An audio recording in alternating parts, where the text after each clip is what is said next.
Ministries.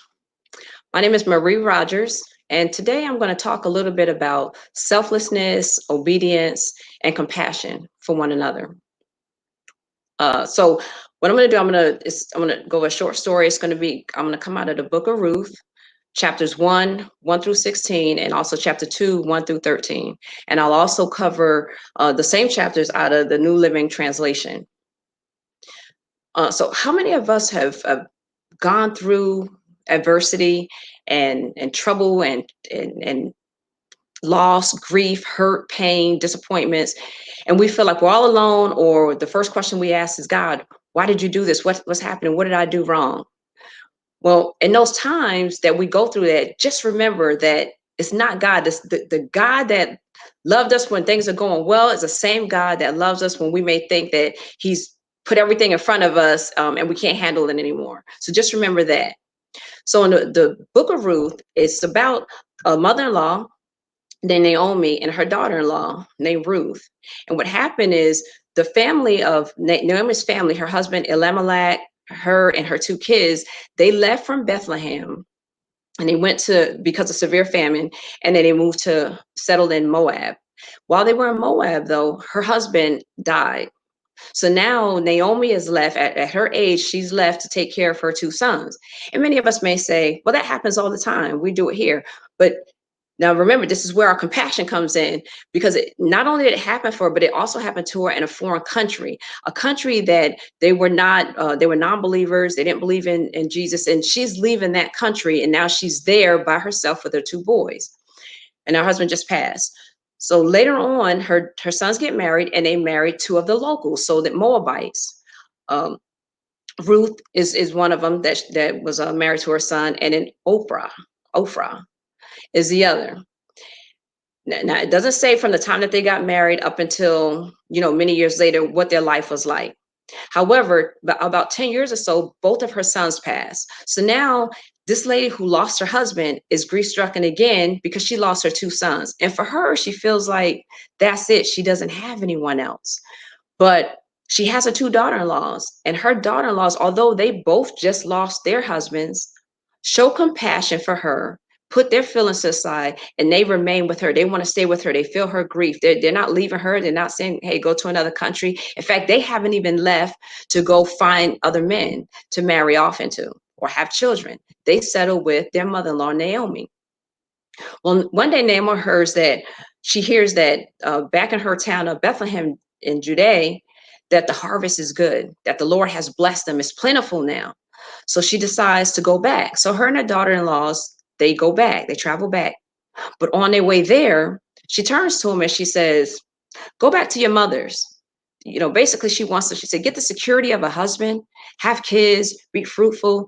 No need to travel with me. No need to go with me. Now, that's selfless in itself, because now she's in the middle of all her grief. She's thinking about them. And the other side could be that was a foreign country. They were considered foreigners in Moab, less than, not really worthy. So it could be that Naomi also decided, hey, for the best for them, I don't want them to come back, and there may be trouble if they come over to Judea. But the daughter-in-law saying, no, we're going to go with you. And she keeps continuing to urge him, and she tells a story, and she says, well, why would you want to come with me? What are you going to gain? I have no more sons for you to marry. And even if at my old age, I found someone to marry and I had children, are you going to wait 20 years to marry them again? No, that's nonsense. So she's trying to tell them, go on with your life. Don't worry about me. So she's putting her knees beneath theirs. And again, like I said, with the two daughter-in-laws, they're really considering everything that she's gone through and showing her compassion. The daughter-in-law decides, I'm gonna stay here. But Ruth is a steady. Ruth is a rock. Ruth is the one that says, I'm gonna go with you. No matter what, I'm with you. And I'm gonna read this excerpt out of the New Living Translation. And this is going to be out of chapter 1, verse 16.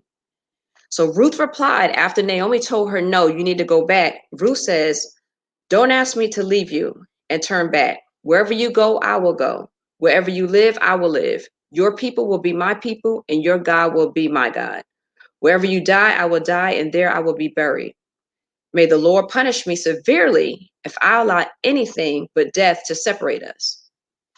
Powerful, pretty strong. This is her mother-in-law. This isn't even blood, but she felt that much compassion for her and a sense of faith, because this is a country, like I said, that she knew how they considered them. This was their enemy. And she opted to go with Naomi, her mother-in-law, forget everything else, everything that's happened to her, to go with Naomi to this other country. When Naomi heard that, she couldn't do anything but say, okay. So they tarried on. They get into Judea, and the women that recognize Naomi start to call her name. And Naomi says, don't call me Naomi, because Naomi means pleasant. It means sweet, good things, right? She wanted to be called Mara, which meant bitter. So she's already identifying herself as a loss, like she's no good. And that may be the other reason that she didn't want her daughter-in-laws to come. She felt like, hey, I've been at the center of losing my husband and my two sons, and I don't want anything to happen to you. These women, as she begins to tell her story, she says, I came here, I was born here, I lived here, I had everything when I left. I come back and I have nothing. But here's the thing. Naomi did have something. Naomi had two daughter-in-laws that loved her dearly, that were willing to sacrifice, leaving their own families, leaving their own country and what they knew to follow her.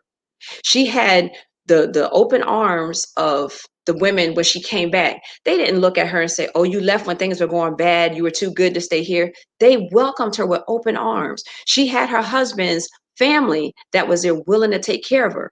So for us, we got to look at, even when things are bad, even when we think nobody's there, even when we think God has let us down, two things. One, we still have people on our side. And the biggest thing is God is always working in the midst. God is always there. We can't forget about that. Because what we want to do is we want to shortcut the system. We want what God has for us right now. We don't want to go through any trials. But the adversity that we face, the challenges that we go through, are so that we have a testimony in the end, so that we can be a blessing for someone else. So we can tell our story, so they can have hope and their faith be restored. That's why we go through these things. So we have to remember that. We want to do life like a test. You know, you have the test and, oh, I know I only have to do 80. So we see all the answers, we see all the options, and we start taking out what we don't want to answer so that we can get that 80 and we can be done with it. But life isn't like that. If we knew all the steps that we had to take to get to heaven, to be with God, would we would we circumvent the system? Would we cut out certain steps? Well, God doesn't want that. We go through these things. They build character, the things that we go through and how we go through them. By one, being selfless, two, showing compassion, and being obedient, having faith in God. That's what we have to remember. So while they're there, Naomi and Ruth are living with, or some women are there in the town are taking care of them. And one day Ruth says to her mother-in-law, I want to go in the field. I want to glisten and glean in the field. And basically what she's saying is, I'll go there and work. I'll get all the extra corn that I have and bring back so we can have a meal. She's, again, trying to take care of Ruth and her age. Now, we got to remember that it's not like Ruth was just, or not like Naomi was just sitting there and didn't want to do anything. She's an older woman. She may have been frail. The Bible doesn't tell us that, but we have to take that into consideration. So Ruth steps up. Naomi finally says, okay, she goes out there and she's working. The one day that she's there, the landowner comes and he starts to question and say, who's that lady? Who's the girl that's there? And he's told that that's Ruth, Naomi's daughter-in-law. And the landowner, rich landowner, happens to be Boaz. Boaz takes an interest in Ruth. You know, over a period of time, he gives her, extra food, and he tells her to stay in his field, and he tells her to that she can have water if she gets thirsty, but stay in there and follow the women that's there. Don't go to another field. He's actually looking out for her. He's being a blessing to her. And he finally tells her one day that, he sees a compassion and a selflessness that she showed toward her mother-in-law, Naomi, and heard about the things, how she treated her husband. Now, again, we got to always know that someone's always looking. God is always out there. He has his angels out there. We never know who God's going to place in our life to be our blessing. So you always have to be ready to bless someone else when he blesses you. Because Boaz not only blessed Ruth, but by him doing that, she was able to bless Naomi. Now, Naomi was still a little sad because, again, she didn't have her husband and she didn't have children.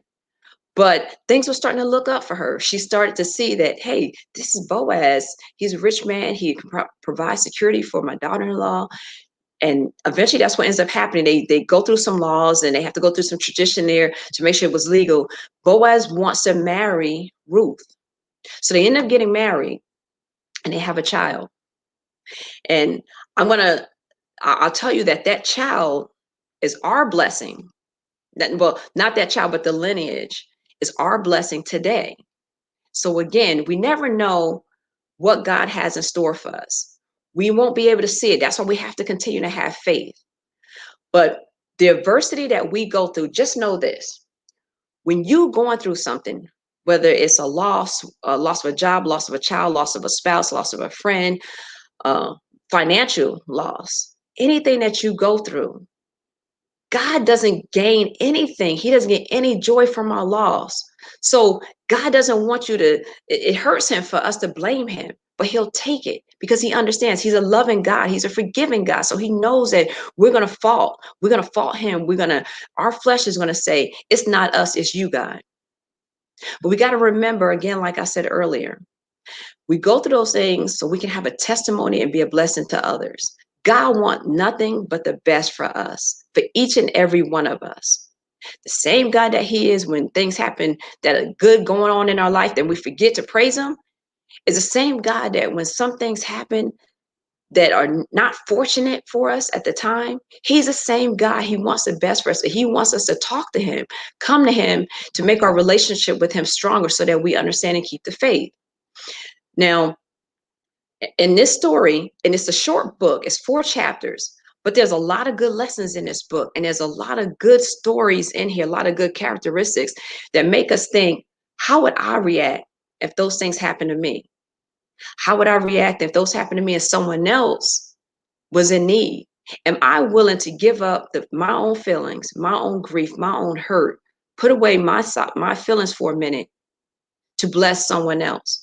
And I'll tell you, a blessing can come in any form, right? It doesn't necessarily mean we have to do something for someone. You can pray for someone. You can talk to them. You can be an ear. Sometimes people just need an ear. They need to vent. But that door that you open, that umbrella that you hope that you put up for somebody out in the rain, that grocery bag that you carry, that thank you that you say, any of those things can be that blessing for someone. So remember that as you go through your day, and I'm not saying all day long you have to think of what can I do to be a blessing. Just do the natural. When you see someone in need, help. Be a blessing. And don't do it expecting something in return. God sees everything and he sees our heart. He knows our heart. And if we're doing things hoping that if I do this, I'm going to win a lottery. If I do this, I'm going to go get that car. My fantasy is going to be low because we have a part in some of that stuff as well. But do those things because we want to live like Jesus. We want to walk in those steps. And that's what he did. He was selfless in every act. No matter what happened to him, no matter how the people treated him, he never once not wanted to help. And that's how we have to be. So I'll leave you with this. Be encouraged. Be encouraged in knowing that God wants nothing but the best.